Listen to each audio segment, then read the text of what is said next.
I'm just still hung up on the irony of you writing kids' books when you're surrounded by knives on this table. Like I feel like we're in like a CIA offsite sort of thing, like this black box with knives everywhere. And you're like, yeah, I write kids' books are fun. Like, holy shit. Well, yeah. The whole knife thing is it just kind of got out of control. It started with one fake knife from Echo Charles, and then I tried to one up him, and then we just ended up with this. We actually did at one point. I brought a pistol.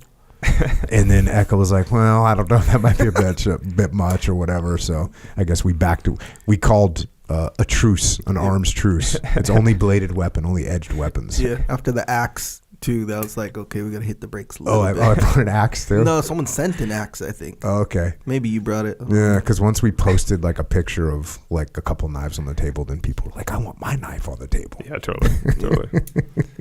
Like books and knives, it's a really interesting contrast. Yeah, I guess it is sort of representative of my life in a way. Yeah, books and knives. That's kind of nice. It's like I went to college when I did go to college, when the Navy did send me to college. I was an English major. Oh yeah. And why does the Navy want an English major, blowing things up? Well, believe it or not, when you're in a leadership position in the military, you have to write a lot and you have to read a lot. So you get directives that come down, and you have to be able to read those almost like a lawyer reads a document. But they didn't let you take any creative writing classes.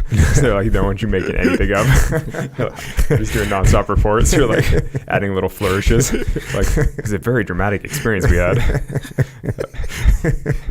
I could turn my after actions report into a romance novel. Is what you're getting exactly. You have to write all the time. You have to write awards. You have to write evaluations of your troops. And so I had been an officer. And so I was like, oh, I need to be good at this. And so that I just majored in English.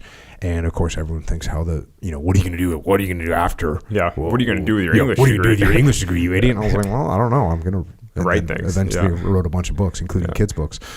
So very strange. I know. It is a little strange. My mom was an English teacher too. Oh. So I don't know what that has to do with anything. My mom was an English teacher. My dad was a history teacher. And you like books? That's not that big of a surprise. The weird thing is, bro, I did not read growing up.